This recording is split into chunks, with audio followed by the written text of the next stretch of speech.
Today I want to walk you through the Kessler Second Shooter, go over all the different components, as well as share some of my impressions and thoughts about this 3-axis motion controller. Now, the Second Shooter Plus is on the way. I believe pre-orders are now available for it. This is the original Second Shooter. They're pretty much the same, although the Second Shooter Plus does have a couple nice features that you can go check out. But for most intents and purposes, they're pretty much the same. And I've used this Second Shooter on quite a few shoots now. I've made a couple other videos, but this is a more comprehensive review, if you will, of the device. Now, maybe we should go through some of the negatives first and foremost, because that's kind of the biggest things that people care about. The Kessler Second Shooter, it's a little bit bigger than I would like. Now, that may not apply to you if you have a camera that's a little bit bigger. That may be better in your case, but it is kind of big and bulky, especially compared to the size of the camera.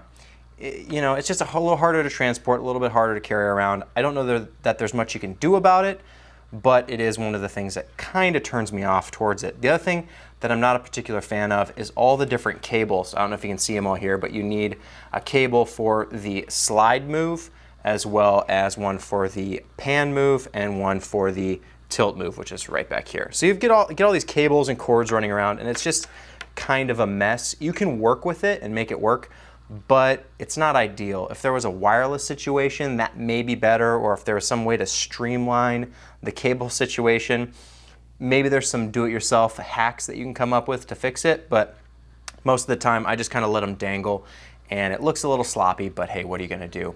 The other thing that's not ideal about the Second Shooter is that it only works with Kessler sliders.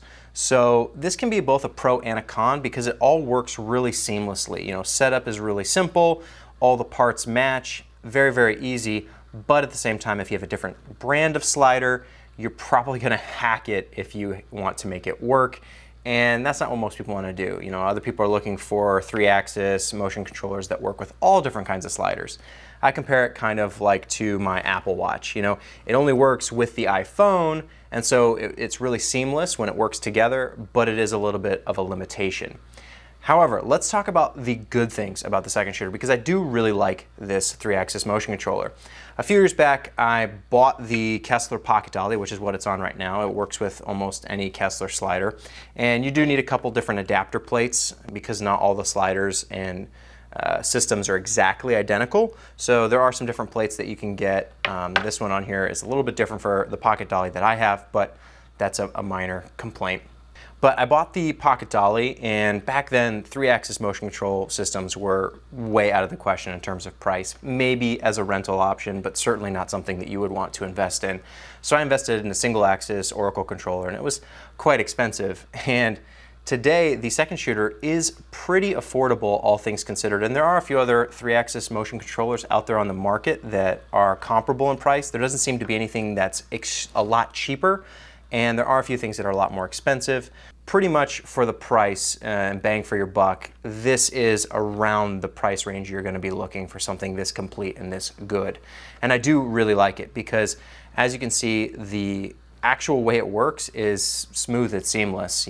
For live action video, which is what I'm doing right now, or time lapse, you can even get some triggers for your particular camera to have it fire your camera as well. But for time lapse, it works great too, and it's nice to have all 3 axes when you're doing something like that. In the past, I was limited to just 1 axis with my initial Oracle controller, and it's cool, but the 3 axes are a lot nicer, especially for things like this. I use this a lot of the time for interview setups, just to add that little bit of extra motion to the interview. And with 1 axis, if you're just doing the slide, it's okay, but your framing and your composition gets all out of whack as you slide and change. With the 3 axes, you can slide and pan at the same time, and it works really, really well and looks great. Right now, I have this on about a minute loop, and it just keeps repeating. All of this is in the controller here. Oh, and I should mention, I am battery powered right now, so that's nice. There are these magnetic battery bricks that just stick right on there. Really handy, really convenient. But it's all just built into the controller here, which is very seamless, very easy to use, makes a lot of sense when you get in there. It doesn't take much. You don't really need to read the instruction manual for this kind of thing. You set it to loop, you can do manual moves, you can program your moves, you can set your points. Very, very straightforward. I have no complaints there. It's really easy. Now, as far as getting it all set up, it takes about, I'd say, 15 to 20 minutes. There are a lot of different pieces to hook up, especially if it's all broken down, if you're traveling or something. Once it's set, this is, fairly portable. You could take this on a trip, put it in the back of your car or something like that, and just drive around and do different time-lapse shots if that's the case, or if you're doing some kind of interview production where you want that interview slider shot, you can move it around pretty easily. It is quite heavy, all things considered, but not terribly so. You don't need, it's probably good to have an extra set of hands just there for safety, but you could probably make it work just by yourself if you absolutely needed to. Now, it does come with a few extra pieces, so there are some different gear wheels for the motor, which kind of adjust how fast you can move, how much torque is being applied to the slide and whatnot.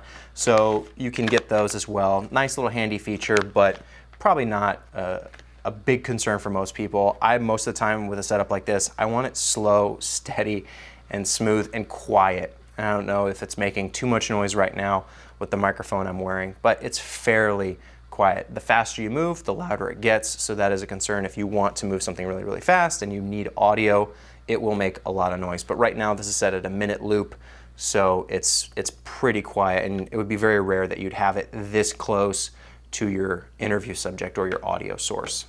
You can, of course, power it with direct power if you need to, but the batteries are a really nice feature if you want to be a little bit more portable and mobile. And other than that, there's not much else to say. It does exactly what you would want it to do, except for the couple drawbacks I mentioned at the beginning. It is unfortunate that you've got all these wires. It is unfortunate that it only works with Kessler sliders. And as far as the size goes, I could take it or leave it. A little bit more compact, I think, would be nice. But when you consider you can put some fairly big cameras on this, so having the bulkier size may actually be a benefit for you. Compared to other 3-axis motion controllers on the market, I think this definitely holds its own, especially if you already have a Kessler slider or other Kessler brand items. It really works really seamlessly, and for the price, you're getting a lot of functionality out of this thing. I should mention this is a rental from Lens Rentals. I don't personally own this. I did pay for the rental, I should mention that, but we've been renting this for work as the job sees fit. In terms of something like this, a 3-axis motion controller, it's one of those things, it's really nice to have, but it's not always a necessity. Oftentimes, you'll find yourself, you don't really need it for the particular production you're working on. And that's something to consider. It's getting to be about the point where it makes sense for us to buy something like this, but at the current stage, we've only been renting it, and we've rented it maybe 5 or 6 times now.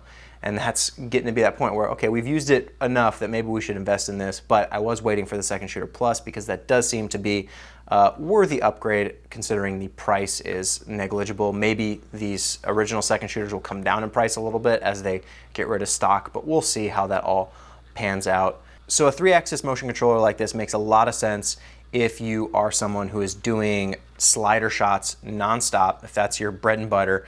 Absolutely get something like this, as well as someone who's looking to increase their time-lapse capabilities. If you're going out and you want to do the repeatable motion or the slow motion time-lapse and have those slider, pan, tilt moves during your time-lapse, this is incredibly valuable to have because it's just going to increase the quality of those time lapses. The Second Shooter is perfect for the productions that I work on. It fits right into the gear that I already have. I just order a case from Lens Rentals, set it up, and it's ready to go.